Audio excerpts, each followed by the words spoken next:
The Mariners have taken the series versus the Houston Astros. Joe and I are going to talk about what it's going to take for the Mariners to mop this series versus the Astros. We're then going to go into a brand new trade partner that might be entering the field in a couple of months for the Mariners this summer. And we're going to wrap it all up by talking about the Los Angeles Angels of Disneyland series coming up here over the weekend. Thank you guys so much for watching episode 91 of the Hit It Here podcast, the Nolan Void episode of the podcast. And I am here with Joe. Joe, how are you? I am doing great. Nolan Void just hit a year as a member on the stream that we just did after the game. So big ups, especially that it's his episode. That's amazing. Leave a 5-star review on your preferred podcast platform for Nolan, and like, subscribe, all that jazz, because the Mariners are on the verge, on the cusp of potentially mopping division rival Houston Astros, burying them in the standings. They're currently 6.5 up after winning the first 3 games here. They're keeping pace with the Rangers, who have done well more so recently, but they're still behind us, guys. We're 5 games over 500. There's a good chance with the pitching matchup on the mound in this final game that the Mariners have a really good chance at doing something that you say is harder than sweeping, is winning 4 in a row as a mop. You always say that it's never easy to sweep in baseball. You should never bet on a sweep. You definitely shouldn't bet on a mop. But if you were going to, the place to do it is Bet Online. Thank you to Bet Online for being the sponsor for the Hit It Here podcast. Bet Online is your #1 source for all your summer sports this season, from MLB, golf, NBA, and NHL playoffs. All the latest stats, news, and scores will be available to you to follow your favorite teams on Bet Online.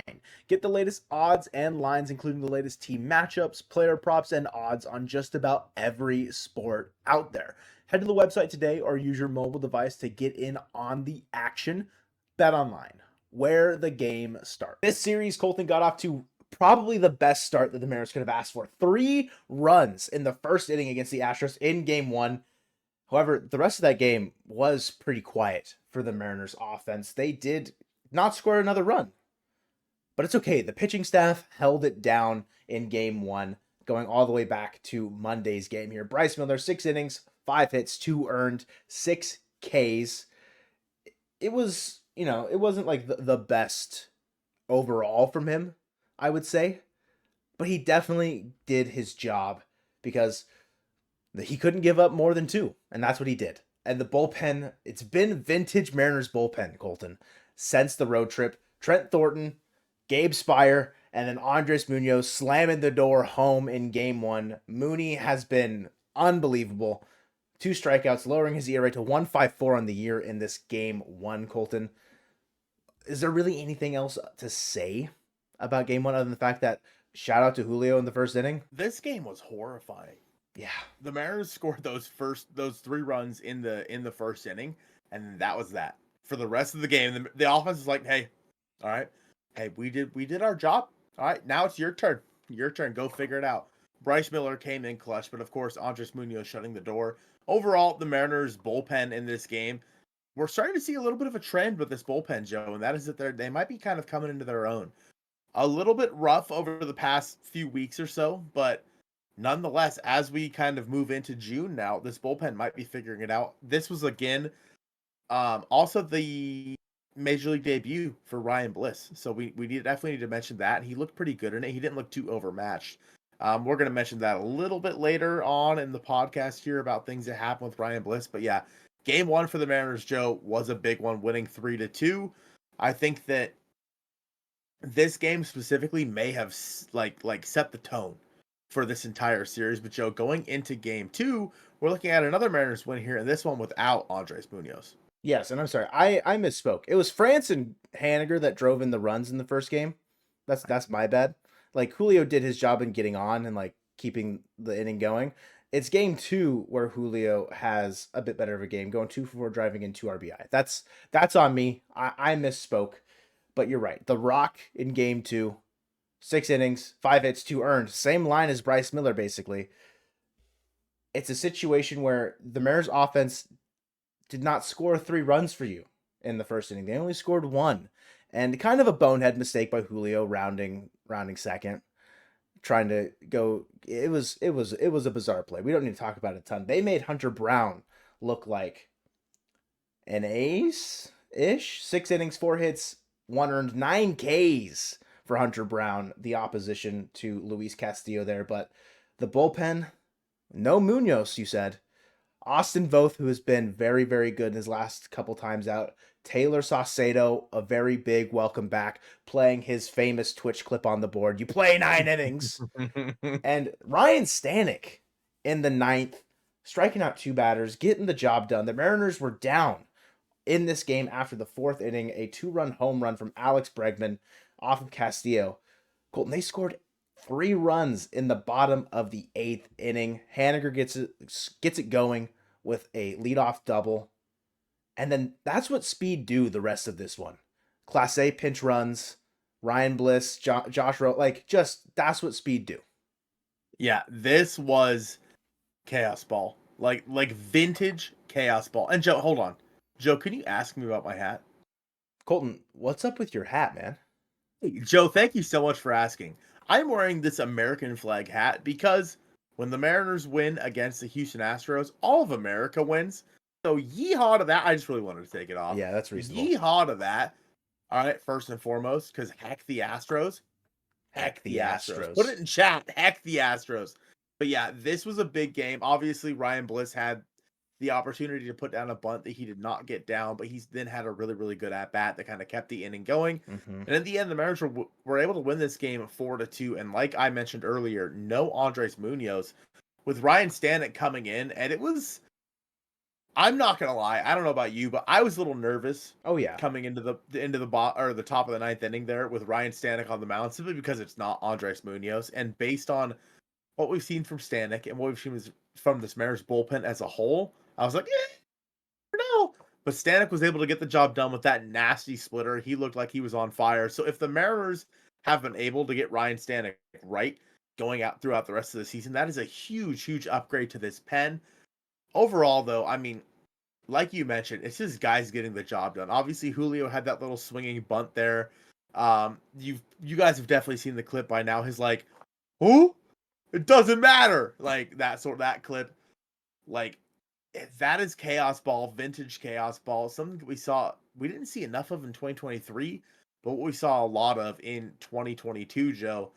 And then I think that, and you mentioned this earlier, especially during the stream after Game 3, that the third game of the series is a game that the 2023 Mariners probably don't win, but it felt very 2022-esque, Joe. Sure, and we might be just, in the realm of nostalgia and trying to cope a little bit with the 2023 season, but a 2-1 win, an extra inning sac fly from JP, that is such good vibes. JP, the post-game interview, perfect. Oh, yeah. So good. Just all around good vibes. George Kirby having, I would say, a bounce-back start for what we've seen out of him majority of this year. 6 innings, 6 hits, 1 earned, 8 Ks. A lot of soft contact, I would say, for the most part. Opposite him, Justin Verlander, also vintage Verlander, though. 7 innings, 3 hits, 1 earned, 9 Ks. Aging like wine, that man is, as far as his pitching prowess is concerned. Overall, a bunch of strikeouts in the previous game, a bunch of strikeouts in this game, but a win is a win. Okay, they get it done. Somehow, some way, they only had 4 hits. That's all they needed.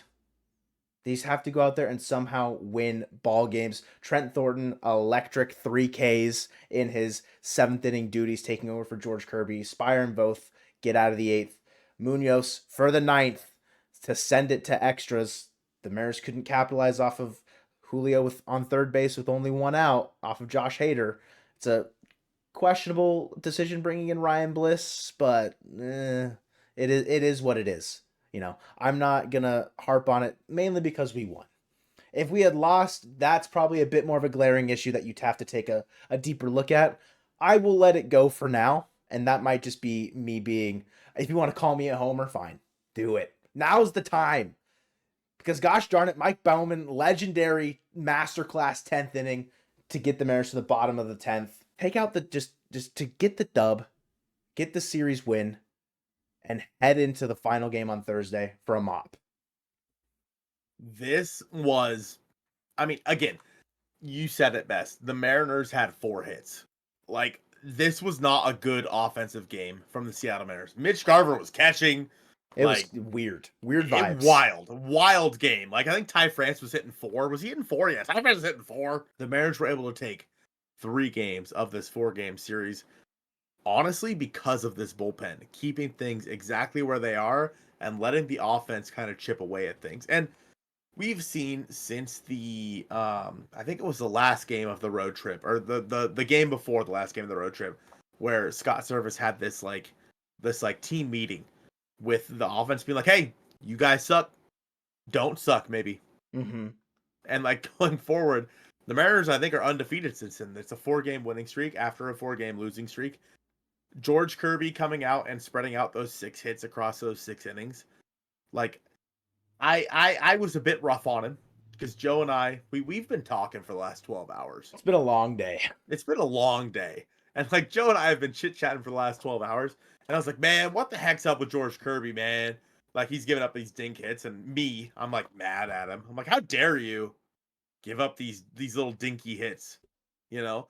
But George Kirby got the job done. Obviously, like you said, Andres Munoz, the Mike Baumann like legacy inning. And then when we get to the bottom of the 10th inning, they pinch run Clase over at second base for Mitch Haniger. And at that point, after Mike Baumann was able to shut the door, you got to feel good about your chances in the bottom of the 10th inning. And JP Crawford is able to come through with a big sac fly to right field. The hall, yeah. Like JP Crawford, the captain, is back. He had a rough start to the year, but he's looked a lot better recently. The Mariners take 3 of the 4 games, Joe, heading into game 4 against Spencer Arangetti, who has been bad on the year. He's got a 6.93 ERA. A what?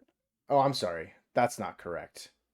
Sorry, my apologies. No, he does have a 6.93. Nice. Yeah, thank you. Yeah, nice. And 37 2/3 innings pitched, a 1.78 whip. Bro's letting guys on, giving up a bunch of hits, like 40 hits in 34 2/3. Wow. He's not missing a lot of bats there. This is definitely in the nicest way possible, the worst pitcher that the Mariners will face in this series. With Logan Gilbert, your ace, your guy who's been the best. That's not his pose.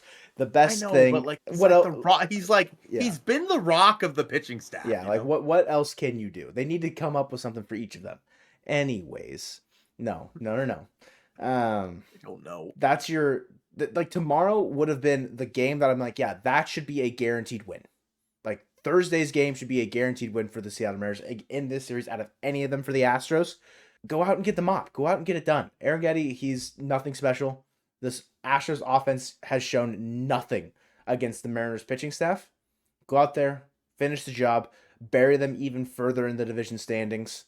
Give yourself an even bigger cushion heading into the dog days of summer, and go out there and turn your record at home to 19-10.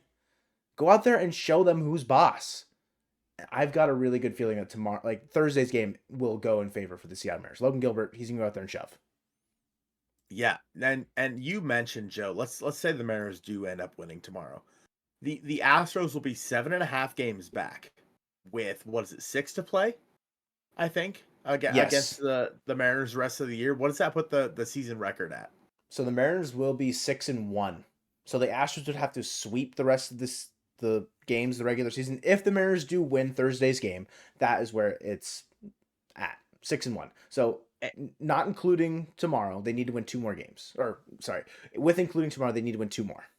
Right, and it's hard to understate how important that is for of course, like a division if you're tied at the end of the year, the head-to-head record between the Mariners and the Astros, but also if you're competing at the end of the year for a wild card, like that is another thing that could go in the Mariners' favor, and they've put themselves in a really, really good position to, if they're tied at the end of the year, which obviously is not necessarily going to be the case, but like looking at it, you always want to have the winning record against a team, especially in your division, simply because of that like possibility. And we've seen it play out throughout the past couple of years, and I think that versus the Houston Astros, yes, they've had a lot of injuries throughout their pitching staff specifically this year, and Jose Abreu hasn't performed and whatnot, but it's very easy to see that the Seattle Mariners are like the Astros are no longer the Mariners' daddy, Joe. In fact, I think you can say the Mariners are the Astros' daddy at I this point. wouldn't hesitate. I Yeah, wouldn't no hesitate to say doubt. that right now. But again, we talked a little bit about it already, but Ryan Bliss got called up for this series with Jorge Polanco going on the injured list, Joe. What does that mean down in AAA Tacoma? And what does that mean, I guess, for the minor leagues as a whole, Joe, going forward with this Mariners organization? I think in Tacoma, it just someone else is playing shortstop, man. Like there's nothing a whole lot to it. Bliss getting the call, very exciting for him. Hopefully he's able to get his first major league knock. I would assume he plays in the final game. He got a day off against Verlander aside from that final at bat against Hader, but maybe he gets a little bit more run in the final game against Arrighetti, who might be his best chance to get his first major league knock, which would be very exciting. Tyler Locklear got moved up to Tacoma from Double A. He's been hit. He was mashing down there in Arkansas. Very hard park to hit in, apparently, as a right-handed batter. So see what he can do in the PCL. Ben Williamson got moved up. He's been in Arkansas playing well as like doing he's looked like a very elevated, like a high class, like of course he's a senior draftee, like of course he's supposed to be at that level, but he is meeting those expectations, I would Yeah, say. he's what, 23 now, I think? Something like that. Him and Locklear both, I think. Yeah. Yeah, they're on the older end as far as like prospects are concerned, but they're very much so looking like professional hitters. But they're doing what they can do to keep making their prospect rank or their whatever you want to call it, their value rise. It's I don't know, like you're talking about Bliss getting called up, what it means in Tacoma. No one really. I don't think Cole Young's moving up anytime soon. I don't really think it's gonna affect too much as far as like trickle down stuff is concerned there because they want other guys to see a little bit more run in Double A. Like Ford and Cole Young should see at least another month or two before they get called up, even if they are scorched earth. But a guy that you're pretty, I think, keen on potentially moving up soon, mainly because you'd be able to see him play a little bit closer to home. Lazaro Montes, he's off to a phenomenal start, continuing his hot stretch of baseball. Moving him up to high A, Colton, it's a dream come true for you. If it For does the happen. love of God, put Lazaro in Everett. Please. I just want to see Lazaro in Everett. I know the day that we're recording this, which is, of course, Wednesday, Lazaro hit another home run down in Modesto. He has been so damn good in Modesto. I don't even have the stats pulled up. I just know for a fact he's been good because You Mariners look minors. up so damn good. It's a picture of Lazaro It's a Montes in picture. 2024. Yeah. Yeah. But I mean, I think that it's high time that guys like the Mariners might need to start fast tracking some of these guys based on where they're at as an organization. And I don't mean like fast track them to the point where obviously you're losing developmental time and whatnot. But if a guy's performing, like bring him up or not up, but like send him to the next level. Mm-hmm. And Locklear's a very good example of that. He was performing down there at Arkansas. They said, "Nice job, Tyler. You're gonna see some time in AAA." Yeah, and he got moved up. Again, you talk about Ben Williamson. I think Lazaro. I don't see why they don't move him up right now. I mean, obviously Lazaro Montes is very young, but moving him up to Everett, maybe you know what, Joe? Maybe I'm just biased. You're a little Maybe biased. It's okay. maybe I'm a little biased, You're but I just allowed want to to go be. watch him. Yeah. Thank you. I appreciate that. Yeah. Mm-hmm. I've only ever been to one Everett Aqua Sox game, and that was with you, Joe. That's the only one you've ever been to? Ever. Yeah. Damn, And that was get out there again. that was to watch Felix Hernandez make a rehab start with Kyle Lewis hitting a walk-off the end of that game. So that was a heck of a game. That's a time capsule of a Like game. how do you top that? Like I can't go again. Well, you got to go see Lazaro Montes. Hopefully, he doesn't get traded this summer with a new potential trade team. The New York Mets, Colton, have been horrendous. There's some drama Yeah. circulating around them because Jorge Lopez, right? Is that his name? Yep. Jorge Lopez. It just sounds too close to Jose Lopez. I'm like Mariners, and it's getting a little And fuzzy. also it's too close to George Lopez. True. Bum, bum, bum, bum, bum, Threw his glove into the stands, right. got ejected, had a very poor, I think, misunderstanding of a post-game interview. because he meant the worst teammate on the worst team is what apparently has come out that he meant. Was it actually him being DFA'd? Yes, he Yeah, was so like DFA'd. Yes. the Mets are in shambles, and there are definitely players on the Mets roster that the Mariners could look at as a potential trade partner candidate later in the summer should they be in a position to buy. Pete Alonso, namely, at the front of that list, probably if Ty France is still not fully hitting at his best, I guess. He's been a popular trade target. Maybe, and again, this is maybe just me so fixated on the bullpen, but go get like Reed Garrett. I would go target that bullpen. They just sent Edwin Diaz onto the IL. Like, go get someone from their bullpen as they're kind of in a state of disarray. Just go snag someone real quick. And you mentioned Pete Alonso. He did have to leave today's game after being hit by a pitch. I don't have any news on that because, frankly, I don't care. But like Brutal. he had to he had to leave today's game after being hit by a pitch in like the wrist, like forearm area. I don't think that trading for Pete Alonso is something the Mariners should do, so that's why I don't care. Cool. He had to leave the game. Great. But I agree with you. The bullpen, I mean, Reed Van Scooter, like you said, Reed Garrett, Adam Ottavino, who's had a very rough year so far, but is a guy that has been able to do it in the past, I believe, with a wicked slider. Uh-huh. And because of that, maybe the Mariners want to go out and get like Adam Ottavino and say, hey, maybe you just throw it some more because you're good at it. You know, the bullpen for the Mariners, like we've talked about a little bit, it's been a lot better recently. And adding one of these guys isn't necessarily, it's not something that you have to do. But I think that with how bad the Mets have been, they've basically been in terms of AL West standings, they would be right there with the Los Angeles Angels of Anaheim. Yeah, That's how bad they've been. Been ugly. It makes zero sense as to why the Mets are so bad. And I think this the latest drama with Jorge Lopez. This goes to show that is a horribly run franchise. It's terribly run, and I think that the Mariners are a team that could go out and take advantage of that. Like, there are guys on that team, Starling Marte, like Jeff McNeil, Pete Alonso, and then, of course, the bullpen guys like we talked about. There are guys on that team that may be available. Like, JD Martinez is somebody they signed in the offseason, and, like, he's been fine with them, but the team is poo-poo.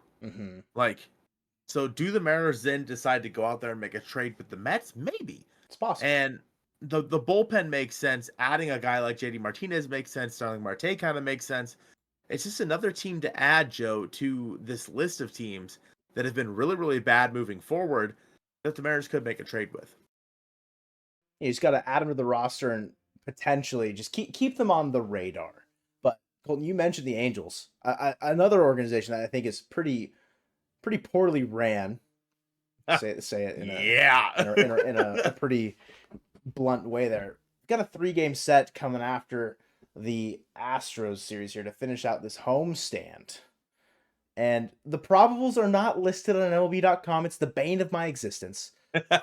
It's my least favorite thing about doing this.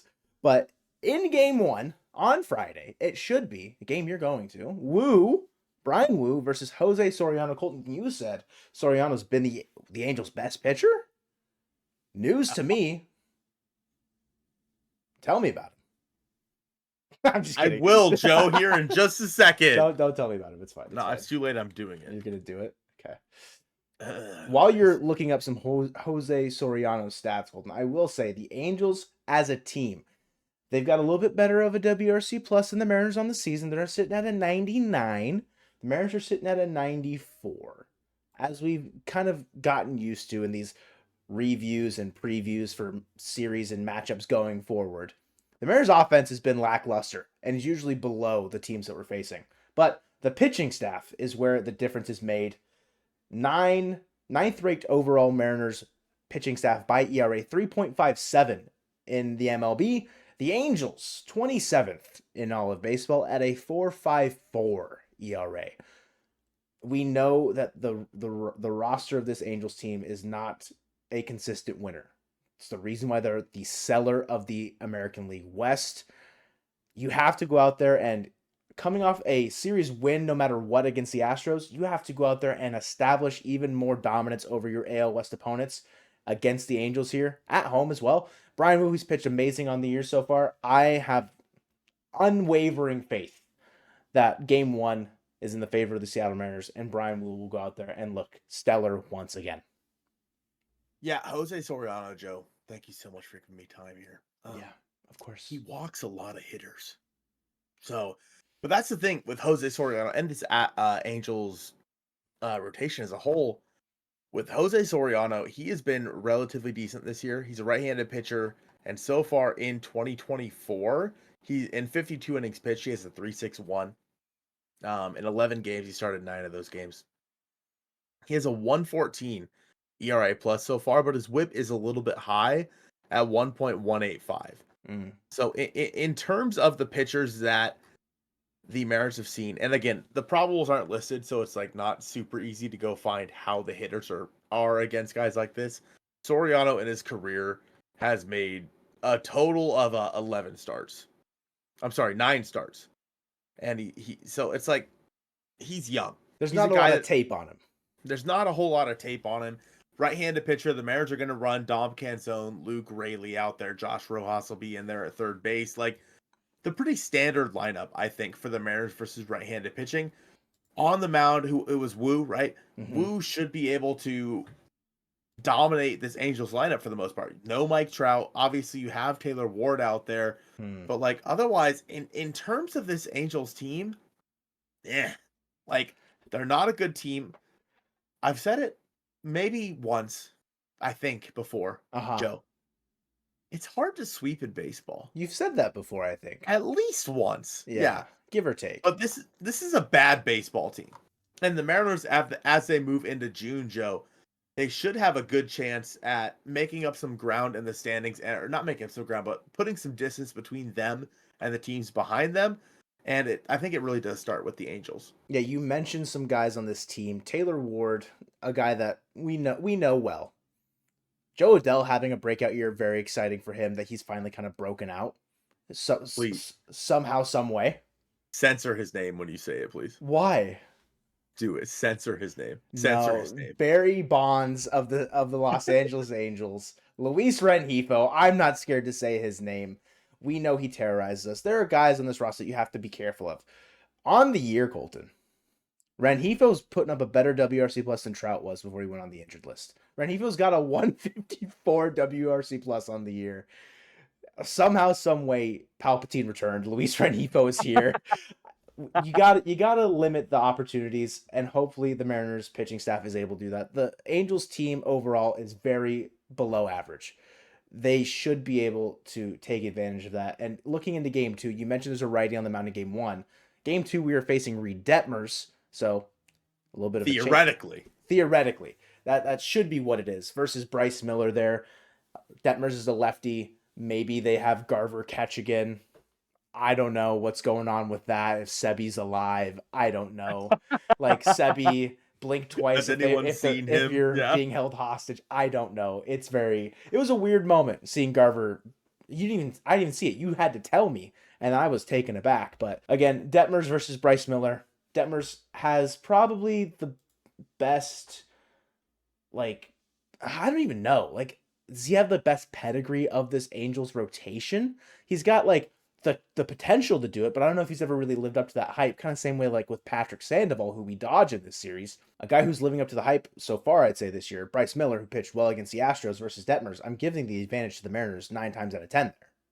Yeah, this is a game that, again, the Mariners should take, not with ease, but a game that you look forward to. Bryce Miller versus Reed Detmers. If the Mariners offense can't get to Reed Detmers, that's a yikes. Mm-hmm. And with that being said, the Mariners have been really good after like the 7th inning this year. Not so great in the first 5. Yeah. I think that looking at Reed Detmers, this is a good get-right series or a good get-right game for a lot of the right-handed hitters, Joe. Bryce Miller on the mound should be able to put away the Angels' offense relatively easily. I hope so. I think that overall, Ryan Bliss, like you said, maybe Mitch Garver catching, Dylan Moore probably in at third base. Oh For yeah, he'd have to be at third, huh? And Demo will Class be in A at will be third. in there. Yeah, That's Class probably A will what'll be in happen. there in left field, Mitch Haniger in right, Julio in center. Going into game 3, Joe, I think that this is where the Mariners have a chance to, of course, sweep this series and have one of the greatest homestands of all time. I mean, if they go 7-0 on this homestand, Lord heaven above, we're gonna be celebrating in the streets. I'll have my shirt off. It'll be crazy. Griffin Canning on just blow past it, all right? It's late. It's late. Griffin Yeah. Canning versus Luis Castillo, the Rock on the mound. Griffin Canning, he's shown glimmers. He's shown bright spots, but not nearly as high of highs as Luis Castillo. Castillo's been exceptional, limiting damage, keeping the Mariners in games. The bullpens then backed him up after that, just like they've done for basically every other pitcher, specifically on this homestand. For some reason, the Mariners like to play at home, dude. It's fact of the matter, they are playing very, very well at home this year so far. They're 18-10 as it stands right now. By the end of this homestand, they've got a chance to move to 22-10 at home. Whoa. Which is wild. The difference in pitching matchups is palpable in that final game, I'd say, between Castillo and Canning. Yeah, Luis Castillo's been on a heater lately, Joe. And I think that in terms of the pitchers in this rotation, he is kind of the beginning of when you look at Luis Castillo, he's the guy that you turn to. And going ahead into this Angels series, he should be like the teams that he's dominated this year, the Angels should be nothing to him. Mm-hmm. And Griffin Canning for the Mariners offense should be nothing to them. They just faced off against Verlander. Of course, we know how that went for them. And offensively, the Mariners have been a little bit better recently, in my opinion. Although it seems like it's all coming in one inning, and then it's just kind of the rest of the game. Obviously, we've seen it in the first inning a couple of times, but this Angels series as a whole, like I said, hard to sweep in baseball, but this is a series you definitely should win. And I think that Griffin Canning versus Luis Castillo is probably that game that you're like, okay, this is kind of an easy-ish, easy adjacent game that you should be able to get away with. You have the pitching matchup in your favor. You should have the offensive matchup in your favor, in my opinion. Overall, I look to this Angels series as the beginning of a very good month for the Mariners in the month of June. A month where they really solidified themselves as one of the better teams in the American League and honestly all of baseball.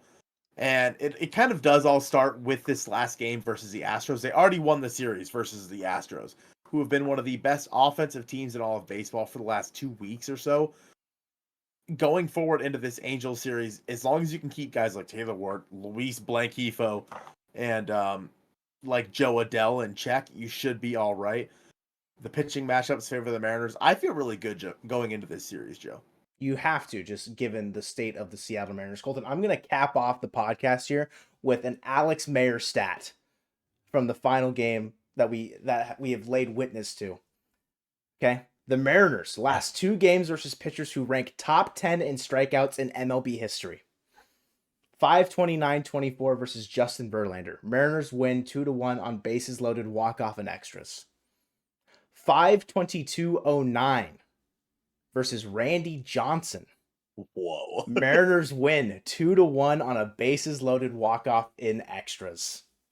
I don't know how Alex Mayer does it, but it's incredible. It's absolutely incredible. We appreciate you guys watching, listening, whatever. This episode of the Hit It Here podcast. Colton, where is it presented? It's presented on Bet Online, episode 90 of the Hit It Here, episode 91 of the Hit It Here podcast, the Maze episode of the podcast, Joe. And thank you guys so much for watching, and go freaking Mariners. Heck the Astros. Heck the Astros, bro.